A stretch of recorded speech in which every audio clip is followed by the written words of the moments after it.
భారతదేశం పుణ్యభూమి. ఇక్కడ అడుగడుగునా ఒక చరిత్ర, ప్రతి రాయి వెనుక ఒక పురాణం దాగి ఉంది. కానీ మీరు ఎప్పుడైనా ఆలోచించారా, మనం ఒకే ఒక్క శివలింగాన్ని దర్శించుకుంటే కోటి లింగాలను పూజించినంత ఫలితం దక్కుతుందని? అవును, ఆంధ్రప్రదేశ్ రాష్ట్రం శ్రీకాకుళం నడి ఒడ్డున పవిత్ర నాగవలి నదీ తీరాన వెలిసిన శ్రీ ఉమారుద్ర కోటేశ్వర స్వామి ఆలయ విశిష్ట అది. ఇది కేవలం ఒక గుడి మాత్రమే కాదు, ద్వాపర యుగంలో బలరాముడి వేదనకు సాక్ష్యం, ఇంద్రుడి గర్వభంగానికి నిదర్శనం. అసలు ఈ ఆలయానికి ప్రసిద్ధ అరసవెల్లి సూర్యక్షేత్రానికి ఉన్న విడదీయలేని సంబంధం ఏమిటి? బలరాముడు తన నాగలితోనే నదిని ఎందుకు సృష్టించాల్సి వచ్చింది? ఈ రోజు వీడియోలో మనం కాలంలో వెనక్కి వెళ్లి ఈ క్షేత్రం వెనుక ఉన్న అద్భుత రహస్యాలను, పురాణ గాథలను లోతుగా తెలుసుకుందాం. వీడియో చివరి వరకు చూడండి, ఎందుకంటే చివర్లో ఈ ఆలయ సందర్శన గురించి కొన్ని కీలక విషయాలు మీకోసం ఉన్నాయి. కథలోకి వెళ్లే ముందు ఇప్పుడే వీడియోని హైప్ చేయండి. మీరు చేసే హైప్ ఆప్షన్ వల్ల ఇలాంటి వీడియోస్ వెతుకుతున్న వాళ్ళకి సజెస్ట్ చేస్తుంది.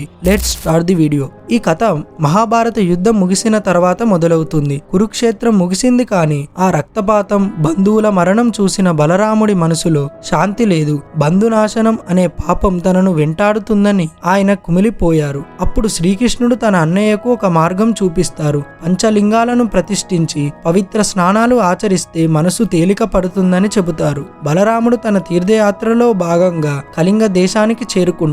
అప్పట్లో ఈ ప్రాంతం తీవ్రమైన కరువుతో అలమటించేది. ప్రజలు తాగడానికి నీరు లేక ఇబ్బంది పడడం చూసి బలరాముడి హృదయం ద్రవిస్తుంది. వెంటనే తన ఆయుధమైన నాగలిని భూమిలోకి దించి లాగుతారు. అలా భూగర్భం నుండి ఉద్భవించిన నదే లాంగుల్య. నాగలి ద్వారా పుట్టింది కాబట్టి లాంగుల్య. దాన్నే మనం నేడు నాగవలి అని పిలుస్తున్నాం. ఈ నది తీరాన బలరాముడు 5 శివలింగాలను ప్రతిష్ఠించారు. అందులో 4వదే మనం ఇప్పుడు చూస్తున్న ఉమారుద్ర కోటేశ్వర స్వామి. ఇక్కడ విశేషం ఏమిటంటే స్వామివారు ఒంటరిగా కాకుండా ఉమాదేవి సమేతంగా కొలువై ఉంటారు. ఇక ఈ ఆలయ చరిత్రలో అత్యంత ఆసక్తికరమైన ఘట్టం దేవేంద్రుడి రాక. పురాణాల ప్రకారం బలరాముడు ప్రతిష్ఠించిన ఈ పంచలింగాలను దర్శించుకోవడానికి ఇంద్రుడు భూలోకానికి వస్తాడు. అయితే ఆయన వచ్చేసరికి అర్ధరాత్రి దాటిపోతుంది. ఆలయ ద్వారపాలకులైన నంది, శృంగి, భృంగీశ్వరులు ఇంద్రుడిని అడ్డుకుంటారు. ఇది సమయం కాదు, తెల్లవారాక రమ్మని వివరిస్తారు. కానీ గర్వంతో ఉన్న ఇంద్రుడు వారి మాట వినకుండా లోపలికి వెళ్ళిపోతాడు. అప్పుడు నందీశ్వరుడు ఆగ్రహించి తన కొమ్ములతో ఇంద్రుడిని బలంగా విసిరి కొడతాడు. ఆ దెబ్బకు ఇంద్రుడు కొన్ని మైళ్ళ దూరంలో మూర్ఛపోయి పడిపోతాడు. స్పృహ వచ్చాక తాను తప్పు తెలుసుకున్న ఇంద్రుడు సూర్య భగవానుడిని ప్రార్థిస్తాడు. సూర్యుడు ప్రత్యక్షమై ఇంద్రుడు ఎక్కడైతే పడిపోయాడో అక్కడే తన విగ్రహాన్ని ప్రతిష్ఠించమని చెబుతాడు. ఆ ప్రదేశమే నేటి అరసవెల్లి సూర్య దేవాలయం. అరసవెల్లికి వెళ్లే భక్తులు ముందుగా ఈ ఉమారుద్ర కోటేశ్వర స్వామిని దర్శించుకోవడం వెనుక ఉన్న అసలు రహస్యం ఇదే. ఇంద్రుడి గర్వాన్ని అణిచిన ఈ క్షేత్రం వినయానికి మరియు భక్తికి ప్రతీక. ఇక ఆలయ నిర్మాణానికి వస్తే ప్రస్తుత కట్టడం 1750 నుండి 1765 మధ్య కాలంలో మంగళాపల్లి కామయ్య శెట్టి అనే భక్తుడి ద్వారా పునర్నిర్మించబడింది. గర్భాలయంలో 5 పడగల నాగశేషుడి చిత్రం కింద స్వామివారు దర్శనమిస్తారు. స్వామికి ఎదురుగా ఉండే 6 అడుగుల నందీశ్వరుడు అత్యంత ఆకర్షణీయంగా ఉంటాడు. ఇక్కడ కేవలం శివుడు మాత్రమే కాదు, రాజరాజేశ్వరి దేవి, కాలభైరవుడు, దుర్గమ్మ, ఆంజనేయ స్వామి, వినాయకుడు వంటి ఎందరో దేవతలు ఉపలయాల్లో కొలువై ఉన్నారు. కార్తీక మాసంలో ఇక్కడ జరిగే అభిషేకాలు చూడడానికి 2 కళ్ళు సరిపోవు. ఇక్కడి కోనేరులో స్నానం చేసి స్వామిని దర్శిస్తే సర్వ పాపాలు తొలగిపోతాయని భక్తుల నమ్మకం. మనం గర్భాలయంలోకి అడుగు పెట్టగానే మొదట మనల్ని ఆకట్టుకునేది స్వామివారి వెండి నాగపడగ.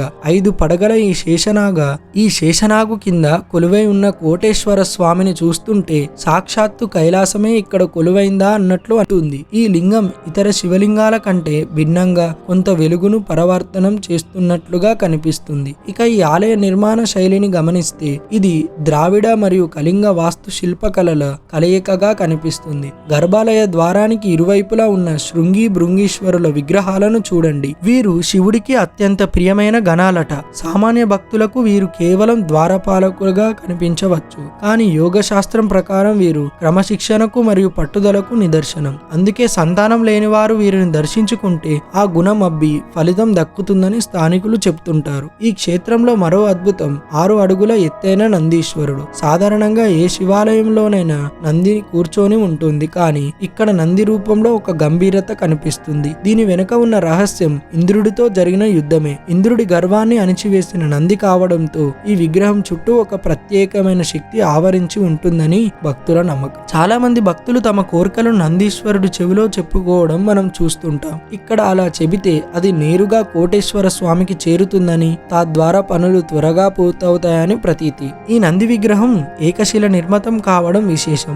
ఆలయం బయట ప్రవహించే నాగవలి నది కేవలం నీటి ప్రవాహం కాదు, అది ఒక ఆధ్యాత్మిక తరంగం. బలరాముడు తన నాగలితో ఈ నదిని సృష్టించినప్పుడు అది వంకరులు తిరుగుతూ సాగింది. అందుకే దీనికి నాగవలి, పాము వంటి నడక కలిగినది అని పేరు వచ్చింది. కార్తీక మాసంలో భక్తులు ఈ నదిలో పుణ్యస్నానాలు ఆచరించి వదిలే దీపాలు నదిని ఒక బంగారు లోకంలా మారుస్తాయి. ముఖ్యంగా సూర్యగ్రహణం లేదా చంద్రగ్రహణం సమయంలో ఇక్కడ స్నానం చేసి స్వామిని దర్శిస్తే జాతకంలోని నాగదోషాలు, కాలసర్ప దోషాలు తొలగిపోతాయని పండితులు చెబుతుంటారు. అందుకే ఈ క్షేత్రం ఉత్తరాంధ్రలో అత్యంత శక్తివంతమైన హరహర క్షేత్రంగా పేరుగాంచింది. శివాలయం అంటే కేవలం శివుడు మాత్రమే కాదు, ఇక్కడ క్షేత్రపాలకుడిగా కాలభైరవ స్వామి కొలువై ఉన్నారు. ఆలయానికి వెళ్లిన వారు తప్పకుండా కాలభైరవుని దర్శించుకోవాలి. అలాగే రాజరాజేశ్వరి దేవి అమ్మవారు ఇక్కడ మాతృమూర్తిగా భక్తులను ఆశీర్వదిస్తారు. అమ్మవారి ముఖంలోని ప్రశాంతత భక్తుల మనసులోని అలజడిని తగ్గిస్తుంది. ఇక్కడ ఉన్న నవగ్రహ మండపం కూడా చాలా విశేషమైనది. శని దోషం ఉన్నవారు లేదా రాహుకేతు దోషాలతో బాధపడేవారు ఇక్కడి నవగ్రహాలను ప్రదక్షిణలు చేసి స్వామివారికి అభిషేకం చేయిస్తారు. దీనివల్ల గ్రహగతులు అనుకూలిస్తాయని భక్తుల విశ్వాసం. ఉమారుద్ర కోటేశ్వర స్వామి ఆలయంలో ప్రతిరోజు ఒక పండగలాగే ఉంటుంది. తెల్లవారుజామున 4 గంటలకి సుప్రభాత సేవతో స్వామివారిని మేలుకొలుపుతారు. ఆ సమయంలో వినిపించే వేద మంత్రోచ్చరణలు నాగవలి నదీ తరంగాలతో కలిసి ఒక అద్భుతమైన ఆధ్యాత్మిక వాతావరణాన్ని సృష్టిస్తాయి. ఇక్కడ ప్రతి నెల వచ్చే మాస శివరాత్రి ఎంతో ప్రత్యేకం. ఆ రోజున స్వామివారికి జరిగే ఏకాదశ రుద్రాభిషేకం చూడడానికి భక్తులు బారులు తీరుతారు. ఇక ఏటా వచ్చే మహాశివరాత్రి ఉత్సవాల గురించి చెప్పాలంటే ఆ రోజంతా భక్తులు జాగరణ ఉండి నాగవలి నదిలో పుణ్యస్నానాలు ఆచరించి స్వామివారిని దర్శించుకుంటారు. ఆ సమయంలో ఆలయ ప్రాంగణమంతా ఓం నమః శివాయ అనే పంచాక్షరి మంత్రంతో మారుమోగిపోతుంది. శివరాత్రి మరుసటి రోజున జరిగి రథోత్సవం భక్తుల కోలాహలం మధ్య అత్యంత వైభవంగా సాగుతుంది. ఈ క్షేత్రానికి ఉన్న మరొక విశేషం భక్తుల అచంచల విశ్వాసం. ఎంతో మంది భక్తులు తమ జీవితంలో ఎదురైన కష్టాలను, అనారోగ్య సమస్యలను స్వామివారికి మొరపెట్టుకొని ఉపశమనం పొందామని చెబుతుంటారు. ముఖ్యంగా నాగదోషం లేదా వివాహ దోషం ఉన్నవారు ఇక్కడ మొక్కుకుంటే త్వరలోనే శుభం జరుగుతుందని నమ్ముతారు. కొంతమంది భక్తులు ఇక్కడి కోనేటిలో స్నానం చేసి తడి బట్టలతో స్వామివారిని దర్శించుకొని తమ మొక్కులు తీర్చుకుంటారు. భక్తితో పిలిస్తే పలికే దైవంగా ఉమారుద్ర కోటేశ్వరుడు ఈ ప్రాంత ప్రజల గుండెల్లో కొలువై ఉన్నాడు. ఇక్కడ చేసే దాన ధర్మాలు అక్షయ ఫలాన్ని ఇస్తాయని, అందుకే అన్నదాన కార్యక్రమాలు ఇక్కడ నిరంతరం కొనసాగుతూ ఉంటాయి. మీరు ఈ క్షేత్రాన్ని దర్శించుకోవాలనుకుంటే శ్రీకాకుళం పట్టణం చేరుకోవడం చాలా సులభం. విశాఖపట్నం నుండి కేవలం 115 కిలోమీటర్ల దూరంలో ఉన్న ఈ పట్టణానికి బస్సు మరియు రైలు సదుపాయాలు పుష్కలంగా ఉన్నాయి. శ్రీకాకుళం రోడ్ రైల్వే స్టేషన్ నుండి ఆటోలు లేదా బస్సుల ద్వారా గుడి వీధిలోని ఈ ఆలయానికి చేరుకోవచ్చు. ఆధ్యాత్మిక శాంతి కోసం, మానసిక ధైర్యం కోసం వెతికే వారికి ఉమారుద్ర కోటేశ్వర స్వామి క్షేత్రం ఒక గొప్ప గమ్యస్థానం. బలరాముడు ప్రతిష్ఠించిన ఈ పుణ్యక్షేత్రాన్ని మీరు కూడా ఒకసారి సందర్శించి ఆ పరమశివుడు ఆశీస్సులు పొందుతారని ఆశిస్తున్నాను. చూసారుగా, పురాణ కాలం నాటి బలరాముడి పాదముద్రల నుండి ఇంద్రుడి ప్రార్థనల వరకు ఈ ఉమారుద్ర కోటేశ్వర స్వామి ఆలయం ఎన్నో రహస్యాలకు నిలయం. శ్రీకాకుళం వెళ్లే ప్రతి ఒక్కరూ తప్పక సందర్శించాల్సిన దివ్య క్షేత్రం ఇది. మీకు ఈ వీడియో ఎలా అనిపించింది? ఈ ఆలయం గురించి మీకు తెలిసిన మరిన్ని విషయాలను కింద కామెంట్ సెక్షన్ లో మాతో పంచుకోండి. ఈ వీడియో నచ్చితే లైక్ చేయండి, మీ స్నేహితులకు, బంధువులకు షేర్ చేయండి. ఇలాంటి మరెన్నో అద్భుతమైన దేవాలయాల రహస్యాలు, ఆధ్యాత్మిక గాథల కోసం మన ఛానల్ ని ఇప్పుడే సబ్స్క్రైబ్ చేసుకోండి. పక్కనే ఉన్న గంట సింబల్ ని ఆల్లో పెట్టుకోవడం మర్చిపోకండి. మరో పుణ్యక్షేత్రం యొక్క విశేషాలతో మళ్ళీ కలుద్దాం. అప్పటి వరకు సెలవు. ఓం నమః శివాయ.